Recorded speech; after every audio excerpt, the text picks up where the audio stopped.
Well, good morning, everyone. Thank you so much for being here. I'm Clark Irvin, the organizer of our Sunday morning speaker series. Welcome to Kickoff Sunday, which is the start of the 2024-2025 program year and the start of our speaker series for this program year.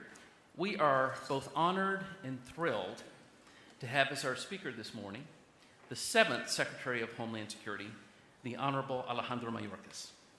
A political refugee born in Havana, Cuba, Secretary Mayorkas is the first Latino and the first immigrant to serve as the Secretary of Homeland Security.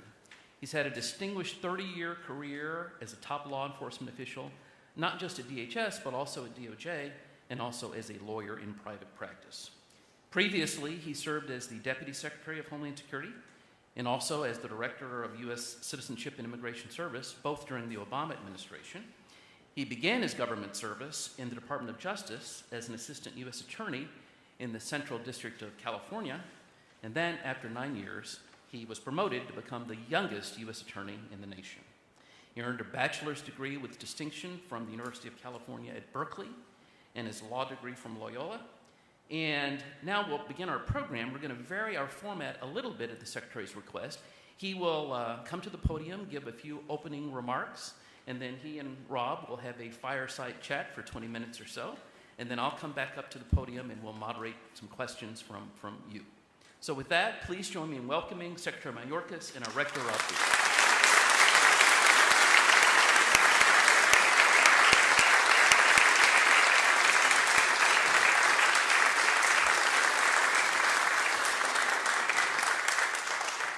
Good morning, Clark. Thank you very much for the warm introduction. Clark and I go back a number of years, and Father, thank you for the invitation to speak here. Clark mentioned that I came to the United States as a political refugee, which is very true, and perhaps I'll build on that for a minute or two. My parents were both refugees. My mother twice in her life.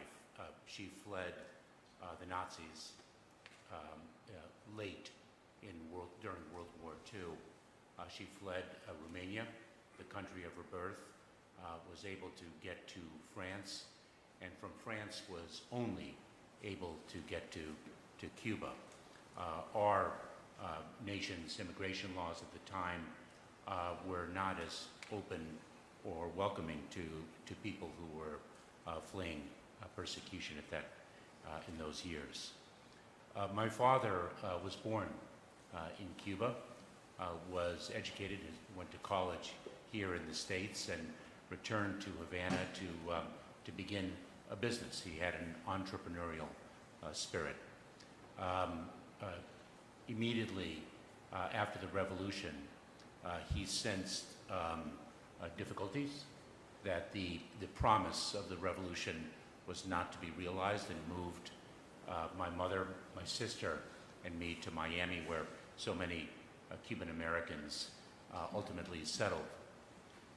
And he decided to stay back for as long as he could because his mother was dying of cancer. Unfortunately, he was forced to leave her bedside before her passing, understanding that the window for departure was rapidly closing, and that indeed came to fruition.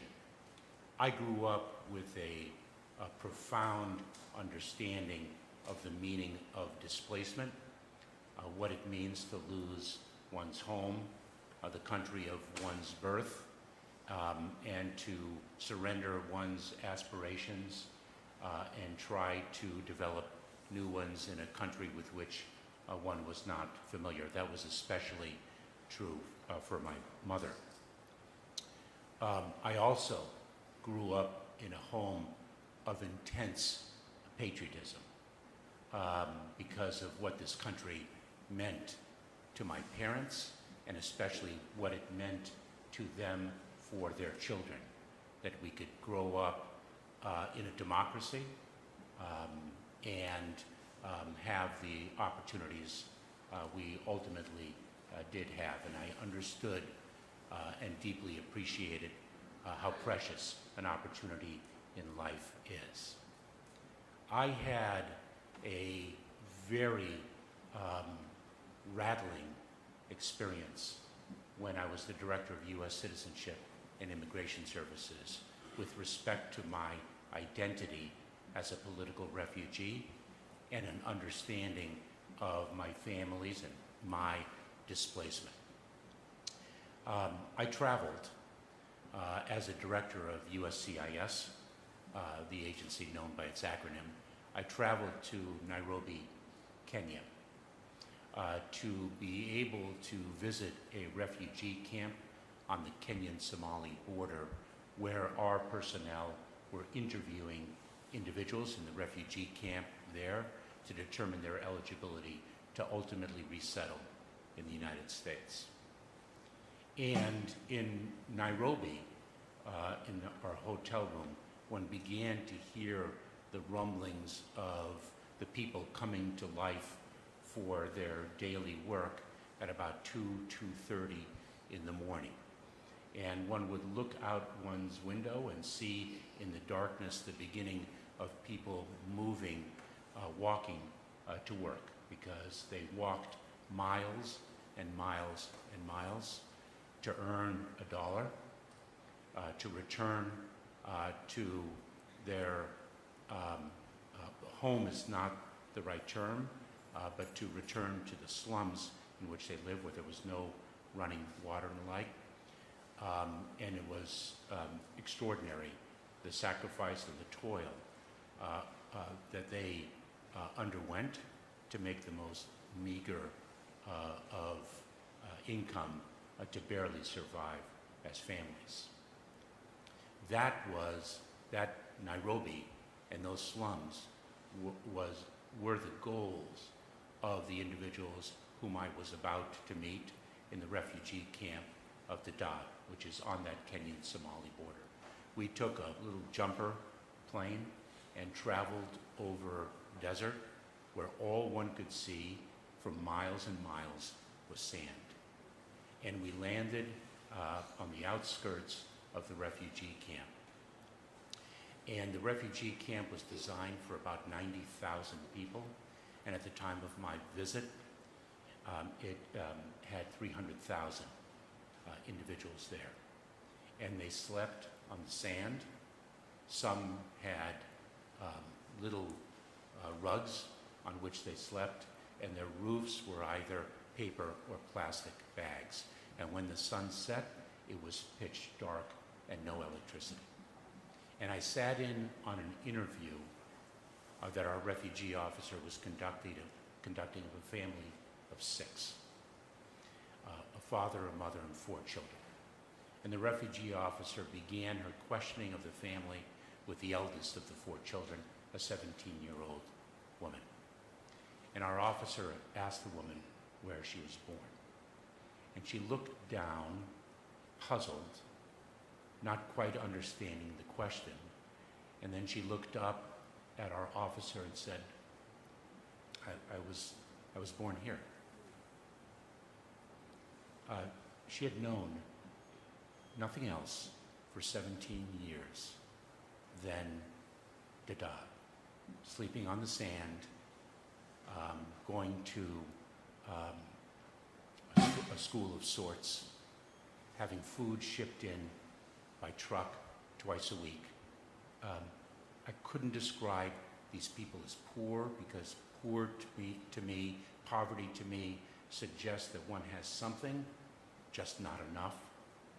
And these individuals, these humans, had nothing, absolutely nothing.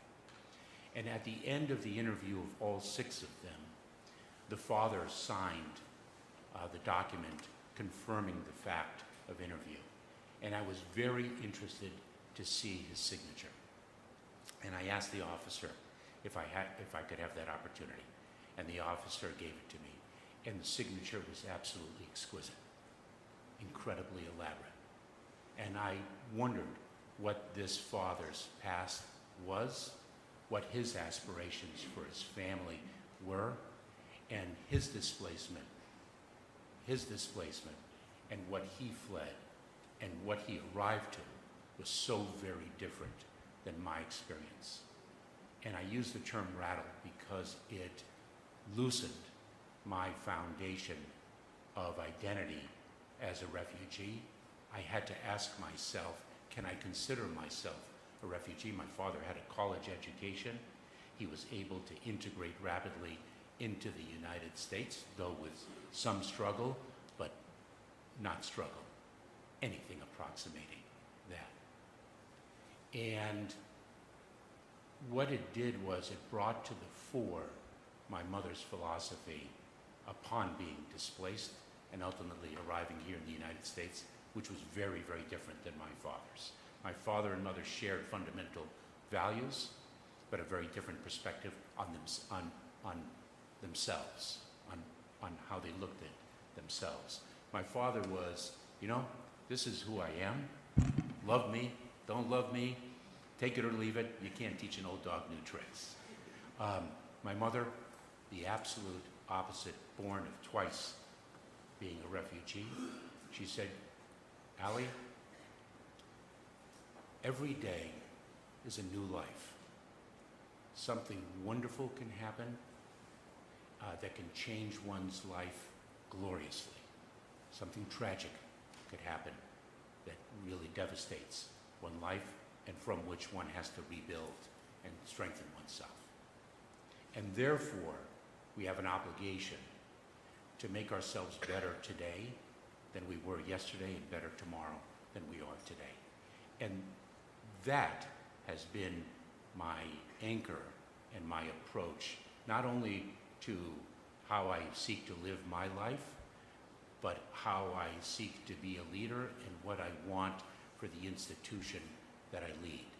I want that institution to be better today than it was yesterday and better tomorrow than it is today.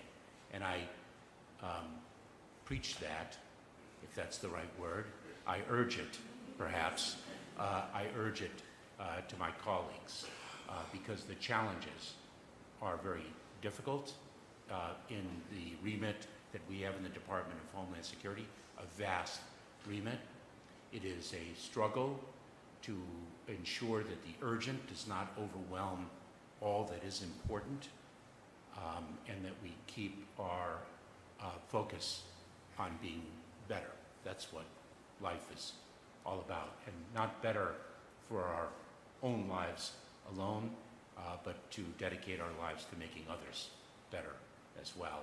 And I know that is what the Father dedicates himself to, not just every Sunday, but every day in between. And so thank you very much for this special opportunity. I'm honored to be here.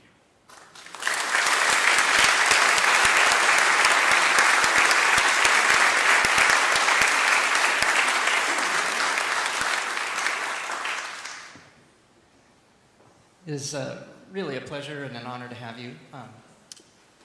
I thought maybe a first thing to just start off with is if you could share with us how large is the Department of Homeland Security and what are the things, some of the things that you're responsible for? So when you ask me about the department, I must first introduce Jeffrey Solnit, an incredible talent and the head of our strategic communications and much more. And I should say the gentlemen in suits and ties here to my left and right are members of the United States Secret Service. Sorry for the digression. Something very important about the United States Secret Service. I have spoken year after year, month after month, day after day, hour after hour about service to my two daughters. And there is no lesson more impactful than modeling, as distinguished from words. And I've spoken about service and the sacrifice that people make, especially in uniform. And the United States Secret Service has taught our daughters the meaning of service and sacrifice, because these are individuals who are outside our residence, regrettably 24 hours a day, 7 days a week, not because of any incursion on privacy, quite to the contrary, because of necessity in the world in which we live right now. But these are individuals who are willing to stand in harm's way to keep our families safe. There are 260,000 people in the Department of Homeland Security. If one understands the breadth of the remit, Father, the 8 operational agencies that we have, U.S. Customs and Border Protection, U.S. Citizenship and Immigration Services, Immigration and Customs Enforcement, FEMA, the United States Coast Guard, the United States Secret Service, the Cybersecurity and Infrastructure Security Agency, and TSA. Those are the operational agencies, let alone the offices, one of which Clark Irvin led, the Office of Inspector General, Office of Strategy, Policy, and Plans. I can go on and on. So I flew to California and back over the last few days, so I was doing some research in the field, and the TSA folks are doing a great job. They sure are. And when you mention TSA now, I would bet that one thought that comes immediately to mind is how facile was my travel experience. How rapidly did I get through a line? Well, it wasn't too long ago when we thought about the question whether we would reach our destination safely. And the shift in the question that we ask ourselves is because of the great work of the men and women of TSA. So thinking about all that you have to think about every day, every second of the week, it's pretty staggering. And you seem to be doing a very good job of taking care of yourself. What do you do? What's your secret? Well, that must be a facade. My most difficult challenge in terms of self-care is sleep. And Jeff and I were talking about this with colleagues on our way back from Austin, Texas yesterday, the day before yesterday. I wake up like clockwork at about 3:15 in the morning, and then my mind starts to go, and the question is, can I get back to sleep or not? It's a daily struggle. But I exercise. I eat well thanks to my wonderful wife, and I draw tremendous inspiration from the people with whom I work. One thing that we spoke about briefly before coming out was the concept of service. And I just want to take a point of privilege to thank you all. Many of you live lives of service. That's one of the things that's really exciting about being part of the culture of Washington, D.C. Either you are somebody who serves or you are very much service adjacent. Everyone is close and everyone is part of it. And so for you, you probably have other ways that you could make a living that would be a lot easier than what you've chosen to do. Tell us about what is it that gets you to readily take a job that gets you waking up at 3:15 every morning. So my poor wife, Tanya, has married someone whose sense of fulfillment seems to be inversely proportional to his income. The less money I make, the more fulfilled I seem to be.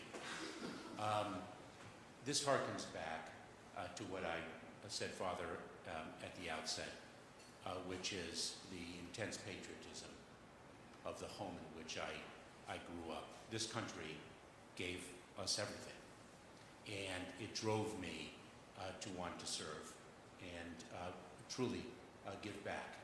And my parents suffered terrible injustices. My mother, especially, her father lost 8 brothers, parents, and a sister in the Holocaust. And so I was driven to join the Department of Justice, and I did so as a federal prosecutor to try to bring justice to victims as well as justice to individuals in the system. And that means different things depending on the circumstances of the individual one is encountering.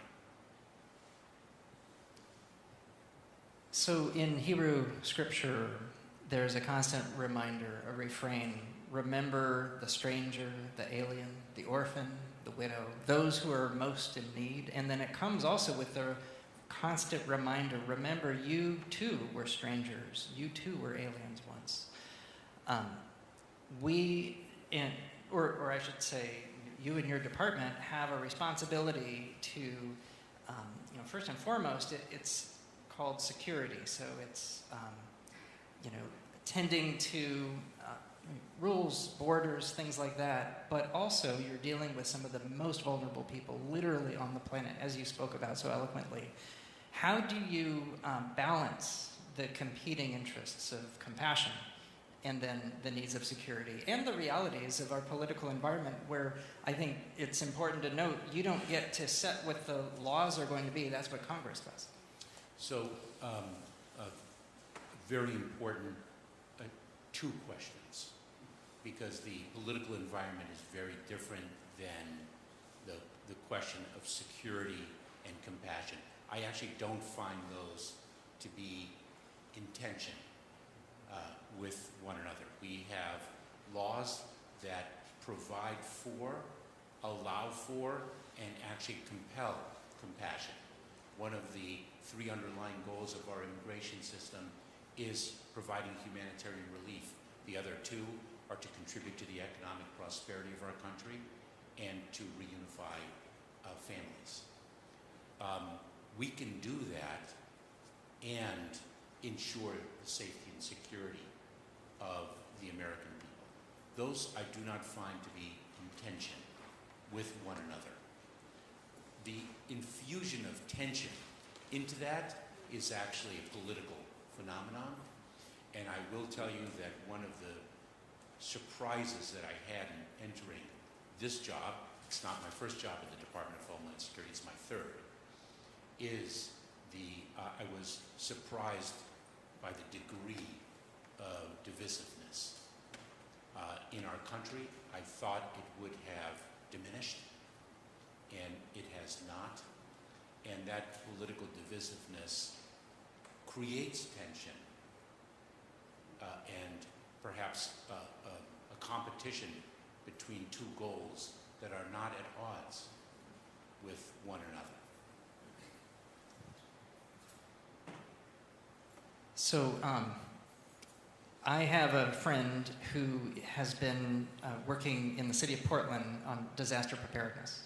And she said a very interesting thing one time, that she feels, and I guess studies have been done and learning's been taking place, that one of the things that adds to people's security is knowing their neighbors. And I thought, what an idea. We invest in a lot of other ways to make our culture safe and secure in our country. But simply knowing your neighbors, especially in a natural disaster, is one of those essential things for safety. I'm wondering if there's any initiatives that are going on to help citizens get to know their neighbors better.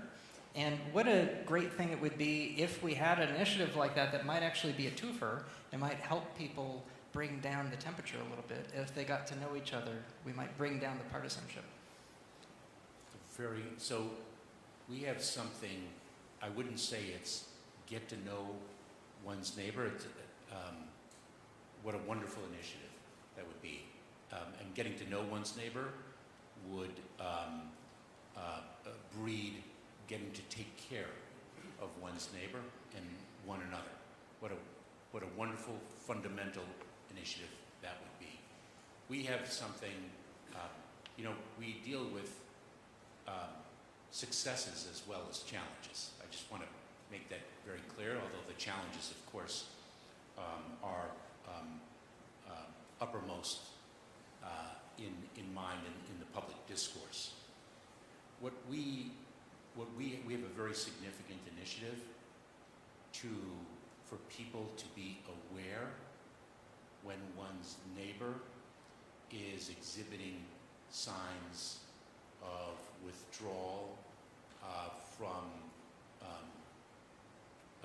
the community and withdrawal from community norms. What are the signs when one, and this is especially true in youth, and we've observed this tragically in the last week, when a young person is exhibiting signs of withdrawal from peer socialization exhibiting signs of instability, antagonism, and how to recognize that and how to seek help for it. That approach is a public health informed approach, and we have a great deal of work underway in that regard. And regrettably, more and more important every day. So what would you say is the best part of your job, and what's the worst part of your job? The best part of the job, the people. I am infuriated by the attacks on civil servants, how much they give of themselves in the service of our country. It's a remarkable group of people, not just in the department, across the federal enterprise. The people is the greatest part of my job. The most difficult part of my job is the politics. What would you say that you would most like to be remembered for? I don't think of that question. It's a hard question. I don't think of that. How I treat others. What would be your dream or your hope for 10 years down the road for the department? That its successes are fully recognized and embraced and championed, not just by those of us in the department, but where the public understands the greatness of the work that is performed. One thing that I heard you say in a different venue that struck me, just a personal thing about me, I shared with you before. I'm from Carpinteria, which is also in Southern California, near Santa Barbara. And the town I grew up in was a pretty small town. And when I was going up through the schools, in the public schools, they put out a statistic, and they shared with us that in the community it was 49% Latino. And so about half of all the kids in our community and the people I went to school with, some of them were many generations American citizens.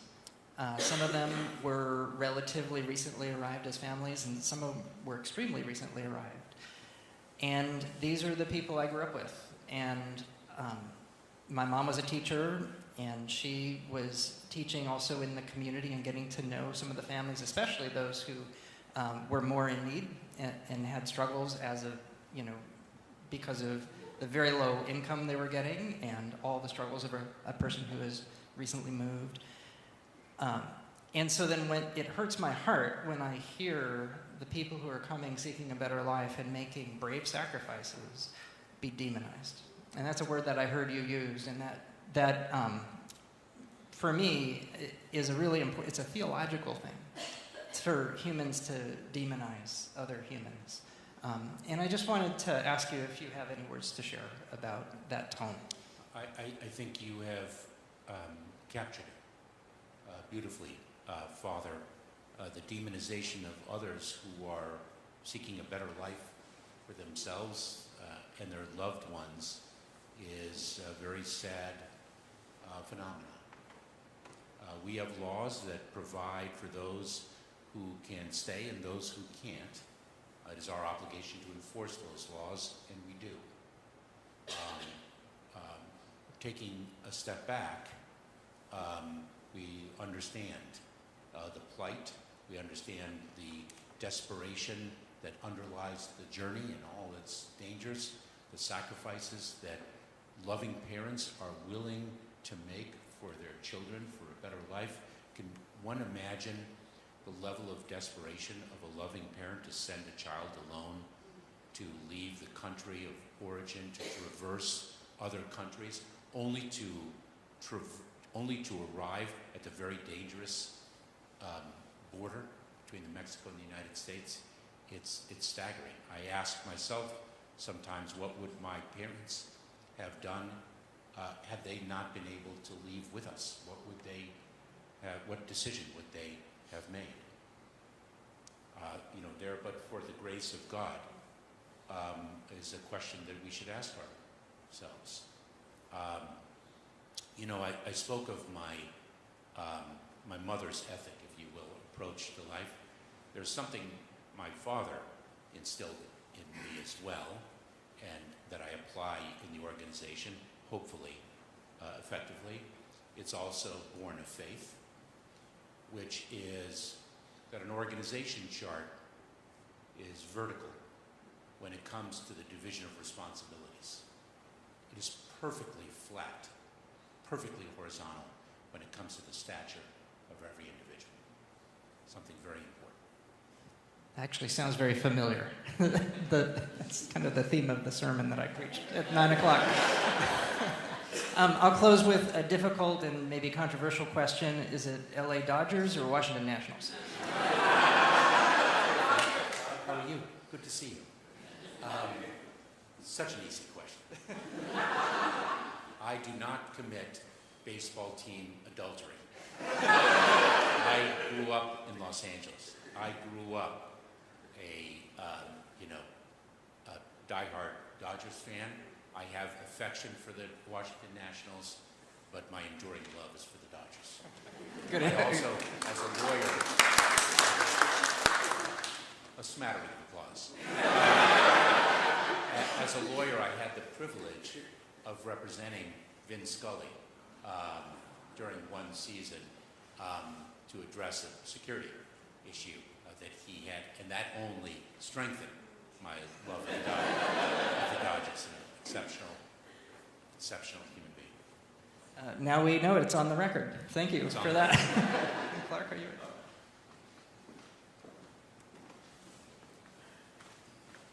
All right, everyone, we've got about 10 minutes for questions from you. So do we have any questions? Hold on, just one sec. I saw one right here. Just one sec.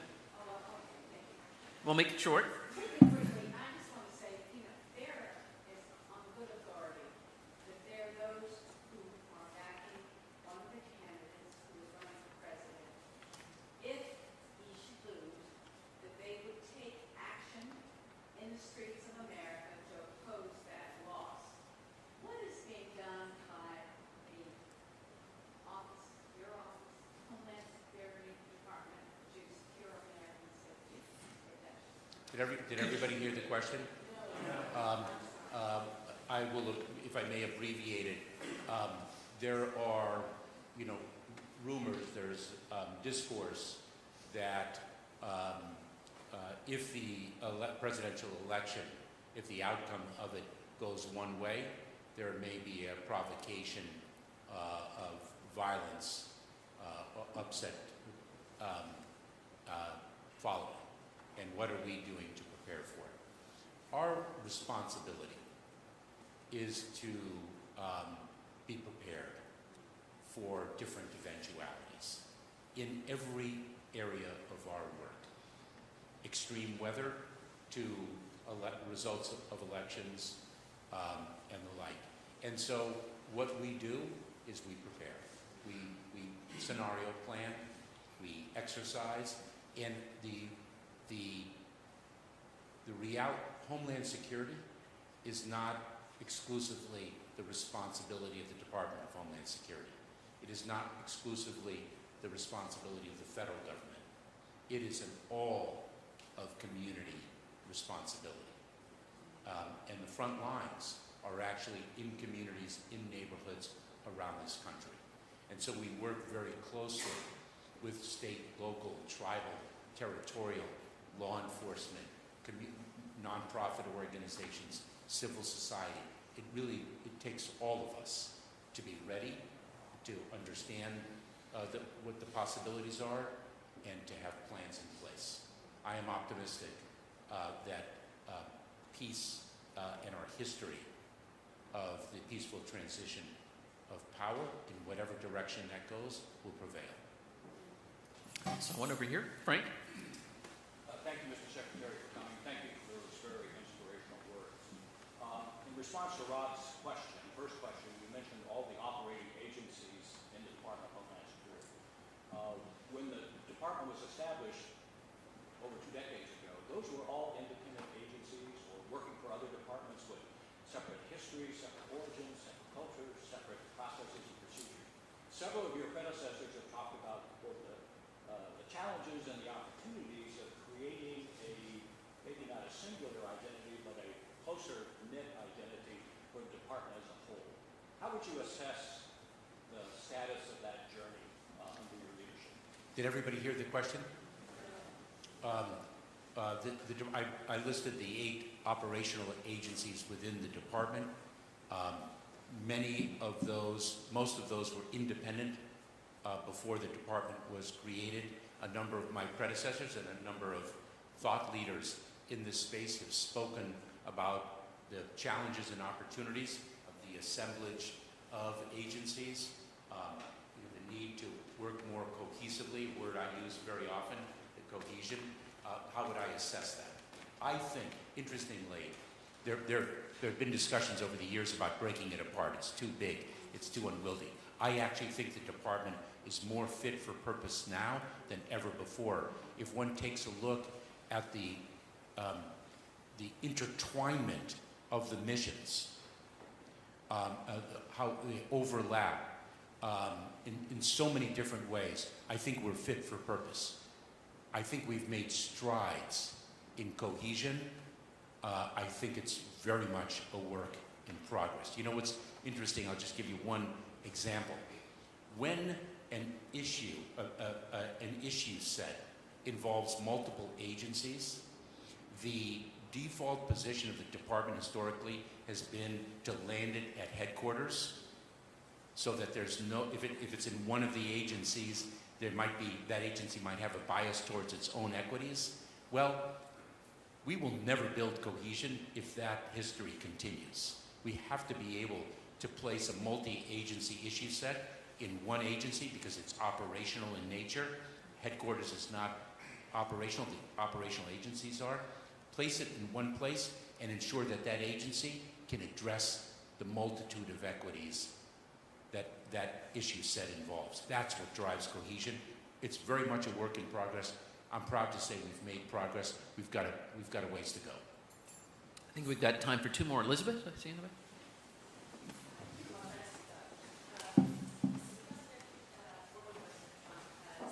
back. I apologize. Former President. Former President Trump has said that if he is reelected, he will engage in mass deportation. Yes. Something that certainly I find important, and I'm sure many of us do. At the same time, I'll start over. Okay. Former President Trump has threatened that if he is reelected, he would engage in mass deportations, which I think many of us, certainly I in this room, find abhorrent. What has been equally troubling to me, though, is that some politicians on the right have broken with him and said they don't support that, but the reason being that prices in our grocery stores would go up. The implication, of course, being that our economy thrives on the backs of undocumented laborers. And so I'm wondering how you think about your job, in part being the thriving of our economy, in some ways depending on laborers who are undocumented. How do you square those two things? Well, so I'm going to divest the question of any reference to the former president and to a political outlook, as I am required to do so. So let me deal with it. And I addressed this in Austin, Texas, at the Texas Tribune Festival on Friday. Before I get to policy, and by the way, our economy depends on migrant labor, and the starkest example of that is the food on our table and the agriculture industry, and ask farmers who works in the fields. But from an operational perspective, it's rhetoric. You know, the removal of individuals requires operational capability, and that means funding, people, facilities, transportation, and many other aspects of that process. We are funded for 36,000 or so detention beds. What does it mean, mass deportation operation? How is that possible? What does it mean in terms of actually the mechanics of it? It's unrealistic, number one. Number two, it's terrible policy.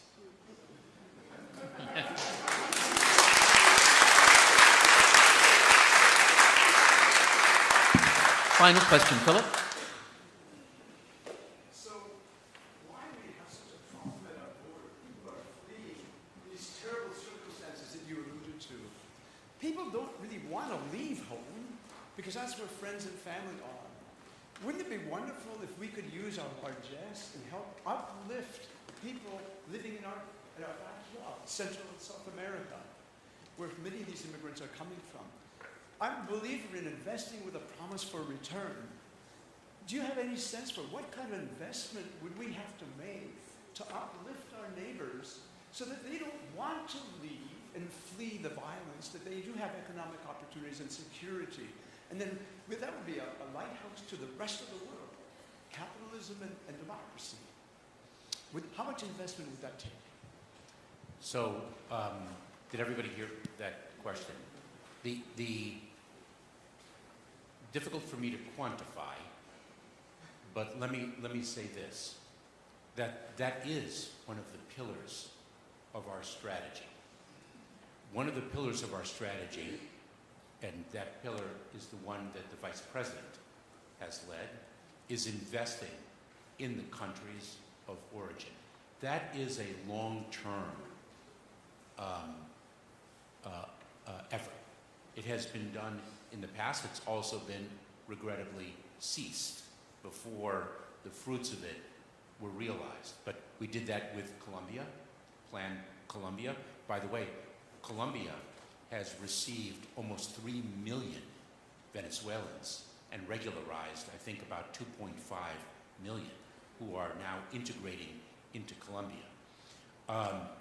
So we are investing in the Central American countries, more than $5 billion to date in Guatemala, Honduras, and El Salvador. That is long term.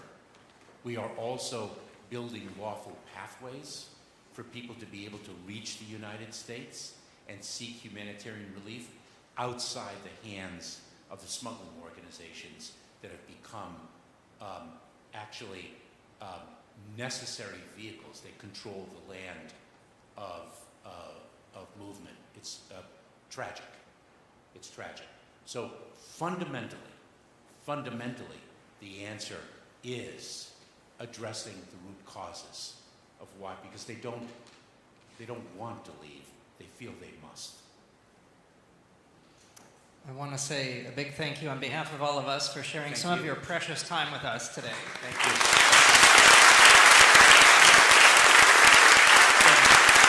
And thank you for your service.